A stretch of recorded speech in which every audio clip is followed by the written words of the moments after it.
friends, welcome back to my channel. My name is Claire and this is Claire's Neverland of Books. Today I'm bringing you my October wrap up. We're going to start with some stats first. In the month of October I read 33 books, 3 of which were DNFs. I read a total of 9,099 pages. For the format I read 3 physical books, 10 audiobooks, 2 ebooks, and 16 manga or manhwas. Now for star ratings, I had 1 3-star, 2 3.5 stars, 8 4 stars, 7 4.5 stars, and 12 5 stars. Granted, a good chunk of those were rereads.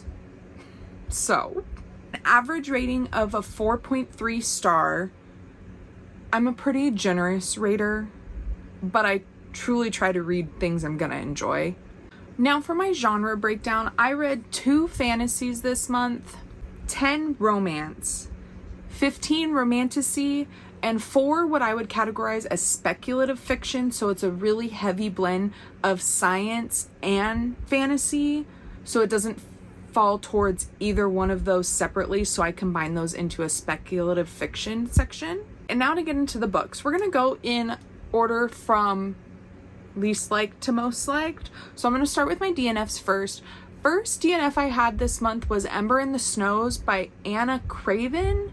I was buddy reading this with Cass over at Covers with Cassidy, and we both just were fine with it. It was very mediocre. The main character, couldn't even tell you her name, got married off to a lord who has been exiled to this farther city in their kingdom, and he turned to be this dark, brooding, torturing guy after the war, when in reality he was turned into a vampire and he just wants to not be around people so he doesn't hurt anybody.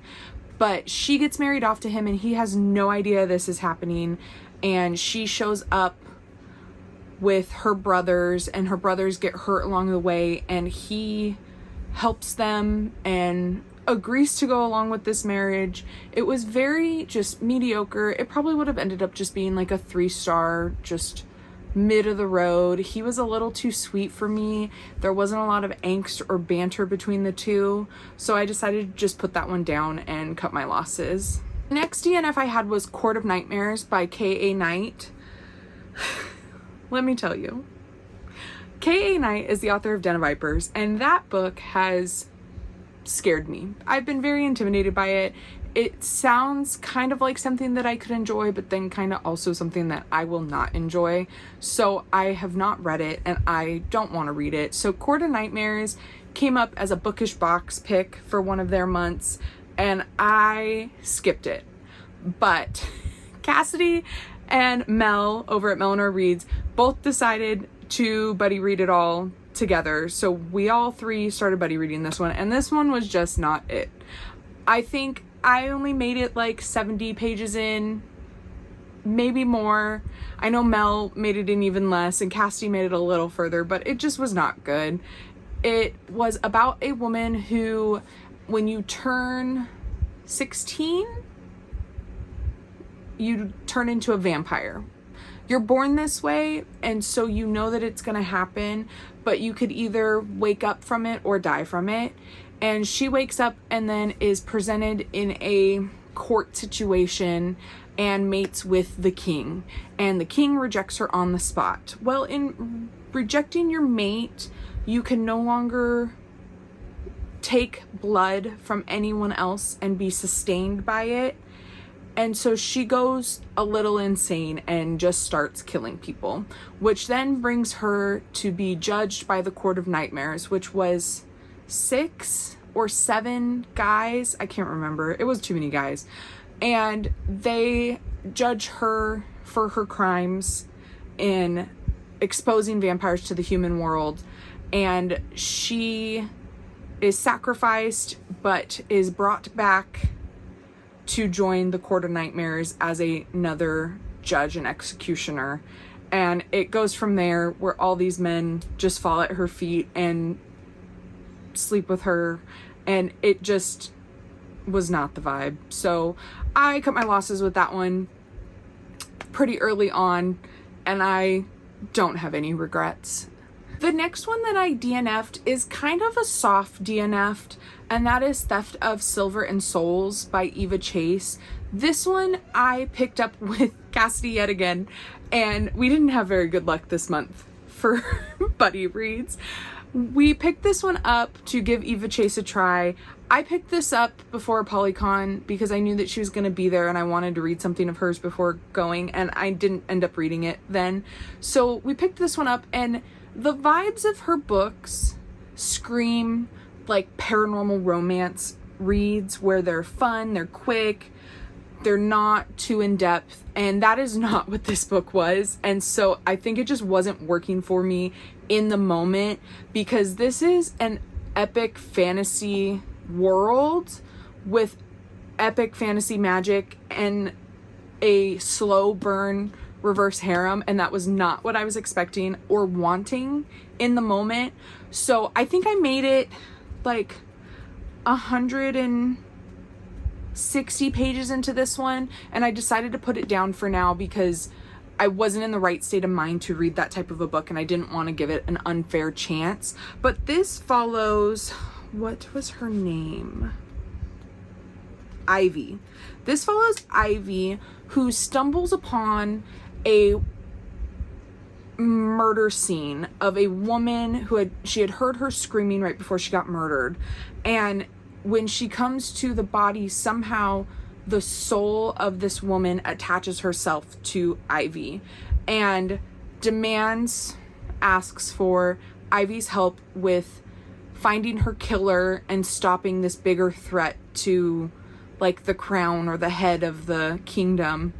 And in doing so, she enters a university setting, kind of like this secret society of this woman and these four I believe it was, and to help bring down her killer. So it was a lot of build up to the point that I was at, and we had barely gotten any interactions with the guys. And I know Cassidy finished this book and really loved it, and I think I will at a later date, but she said that there were only like 2 smut scenes in it way later in the book, and I think, like I said, I will enjoy it at a later date. So I decided to just DNF this one for now.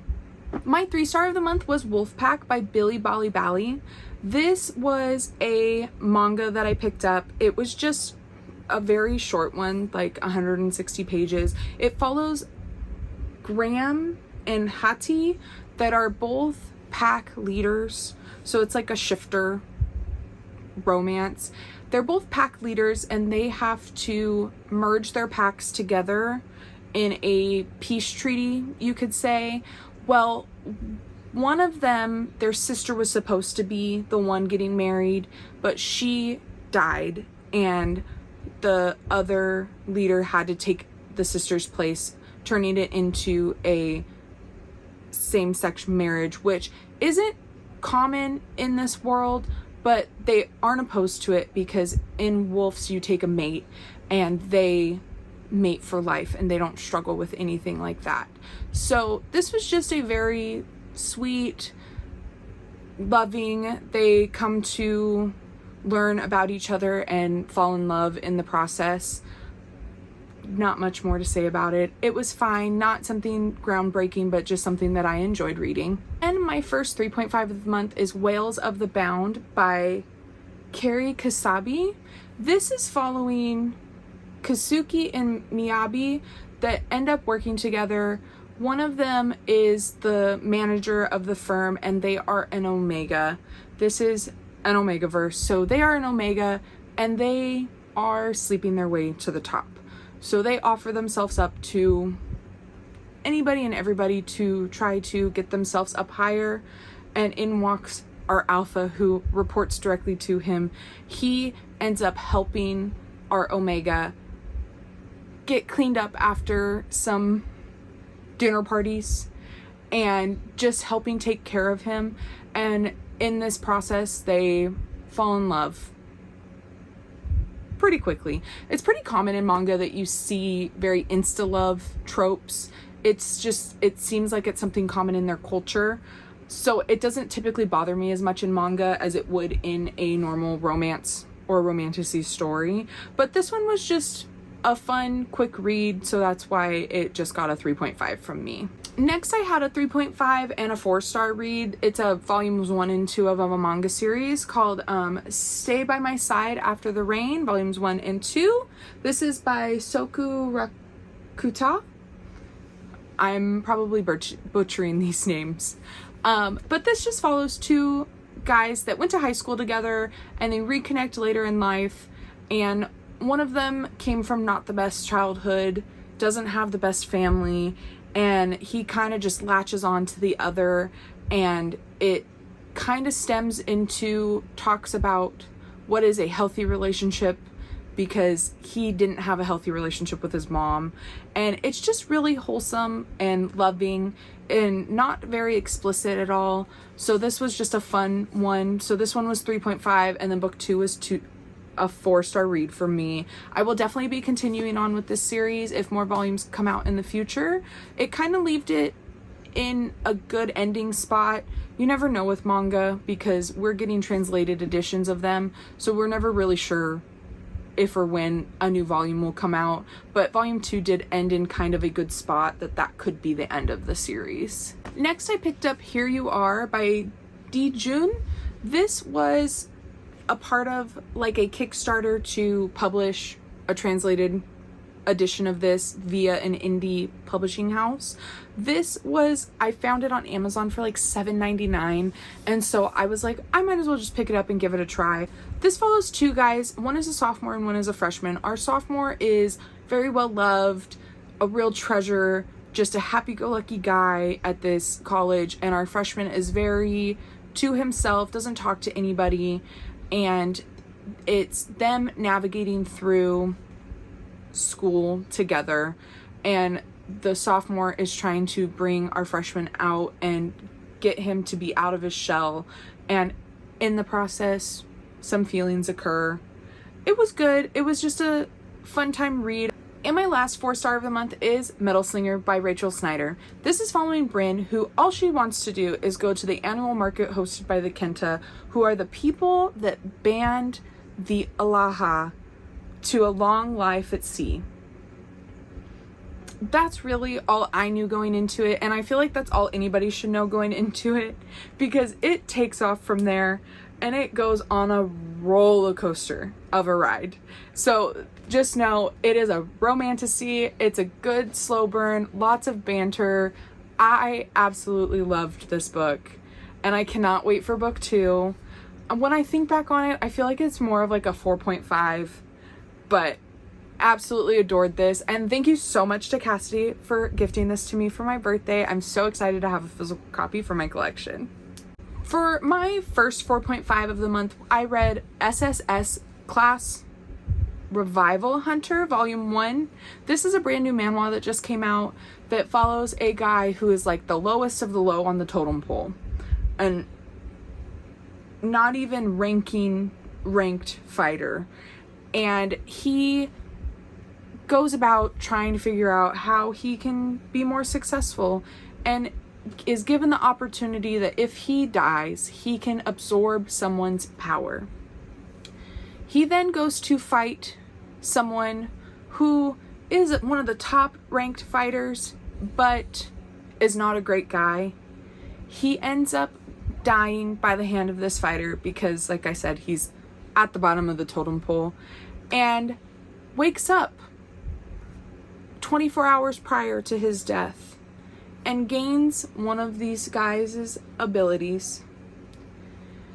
In lies the story of him going on a journey, collecting new abilities from all kinds of fighters, and becoming one of the top tier ranked fighters in the world. Next, under my 4.5s, I had Undead Finding Love in the Zombie Apocalypse, volumes 1 and 2. This, we're following two guys that were best friends growing up from a young age, and they end up in the zombie apocalypse together. A disease has hit, it's wiped out everybody, turned everybody into zombies, and it's about them having their friendship turn into a little bit more, while also trying to survive the zombie apocalypse. I don't really want to say much more than that because it veers heavily once certain things happen in the story, but I truly enjoyed this one, and I'm excited to catch anything else from this author in the future if I can find anything by them. The last book/books I gave 4.5 stars to is the Bound to the Fae series by Eva Chase. I binged all 9 books in this series this month, and I adored every second of it. This follows Talia, who at a very young age was kidnapped by wolf shifters, locked in a tiny little cage in a big old keep, and was kept very malnourished, and every month they came and drawed her blood. She had no idea what was going on, where she was, how she could get out. She lived in our worlds. So she had no knowledge of the Fae going into this, and is then rescued by a different group of Fae shifters. This group takes her and is keeping her captive, but she's free to be out and about. They're just keeping her there because they know that somehow her blood is going to help cure their curse that they have, that causes them to turn into the most feral of beasts on the full moon. And the story really takes off from there. We also have raven shifters and rat shifters in this as well in later books. They all are a part of the Fae world, and she ends up with the 3 shifters in a reverse harem, but we also get a couple other added throughout, which I really loved that idea of it not being all the men at the beginning. It kept each book new and refreshing, and I never was bored throughout this entire series, and I highly recommend this. The audiobooks are really good too, and you can whisper sync them on Audible and get the bind ups of the the 3 books in each one they offer. If you download the ebook first on Kindle Unlimited, then you can get it for $7.49. Highly recommend doing that, but absolutely loved this and can see myself rereading this a time and time again. Now on to my 5-star books of October. We're going to start with volumes 4 and 5 of Jungle Juice. This series follows a college student, Shu Chan Jang, who has been hiding the fact that he has dragonfly wings. In this world, there was a type of insect killing spray that if you sprayed a pest with this insect, you gained their traits. And it was not supposed to happen. It's a big conspiracy, and it's a big world of people that have had this happen to them. So he has been hiding this for years and ends up exposing himself to save a fellow classmate who's falling out a building. And he saves her, exposes himself, and ends up at a school for other students that are like him. And it just takes off from there. It's a battle of good versus evil with the evil insects, but it's really cool to see the different types of insects and how the humans gain their traits to fight and learn from there. I thoroughly enjoy this series and highly recommend it. Next, I read The Titan's Bride Volume 5. This series follows a guy from our world who ends up in a world of titans. Somehow, some way, magic happened, and one day he's playing basketball with his friends, and the next he's in a world with titans and is being betrothed to one of the princes. And the story goes off from there. This one is very spicy, smutty, a really good time. I've thoroughly enjoyed every volume of this series, and I just cannot wait to see where the rest of it goes. Next, I listened to Can Playay by Ali Hazelwood. I am an Ali Hazelwood stan. She writes a book, I read the book. End of discussion. I absolutely adore her stories.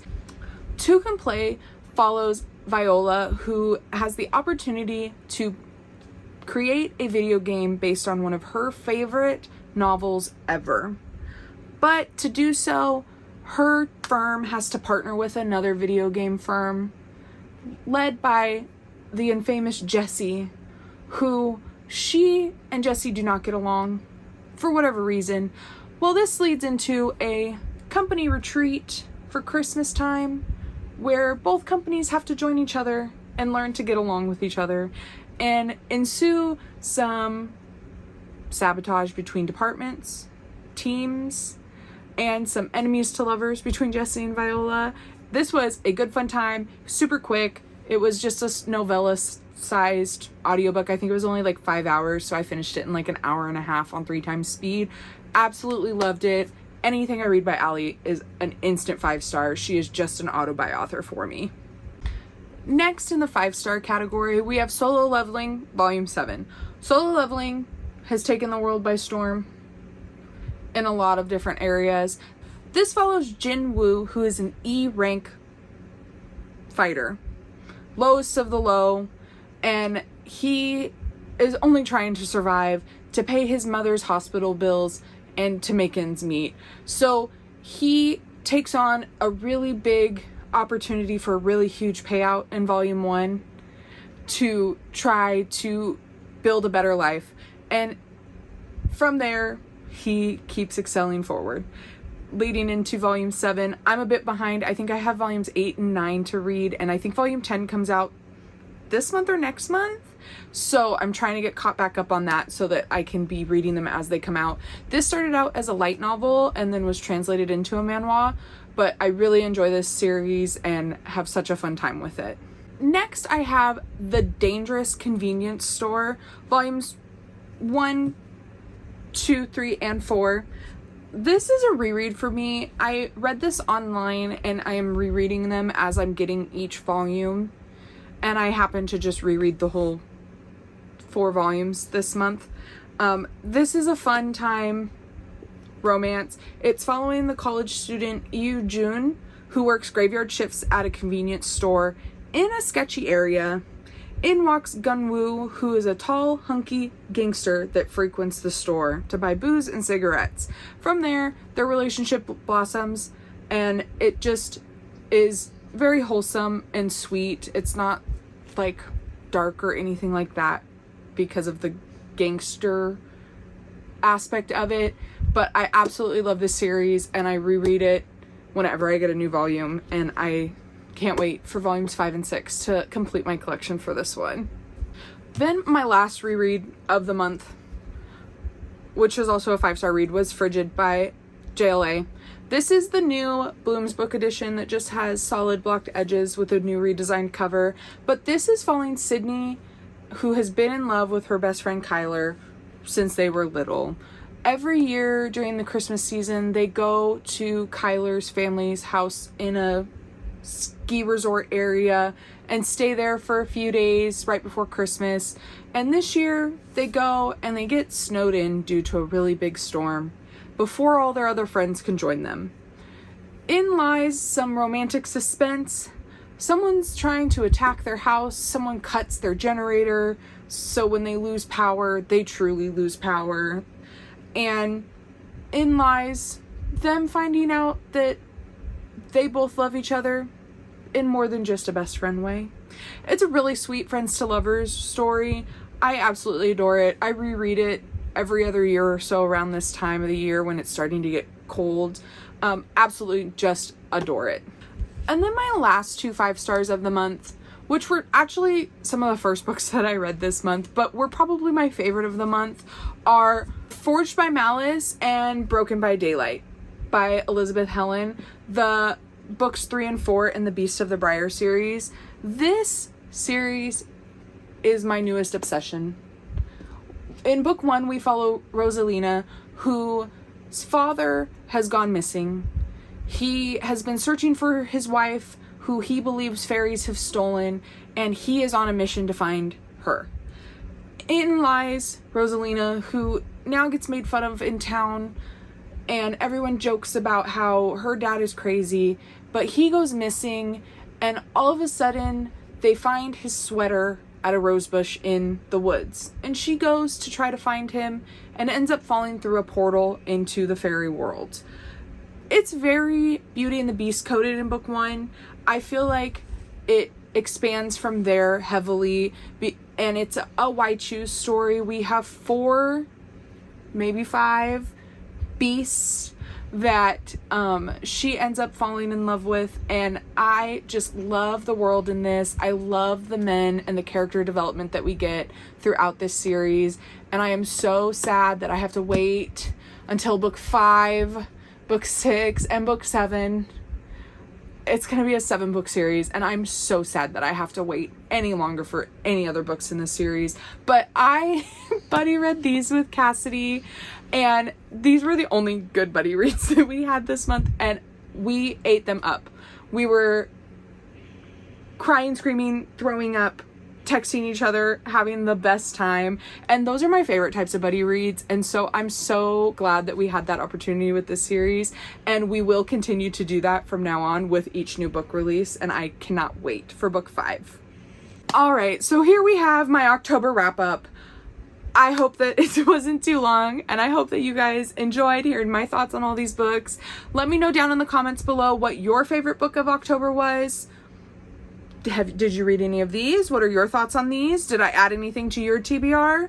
Go ahead, and if you're not feeling chatty, leave me a snow emoji down in the comments. And if you like this video, I'd really appreciate it if you give a big thumbs up and subscribe if you wanna. Until next time, guys. Bye!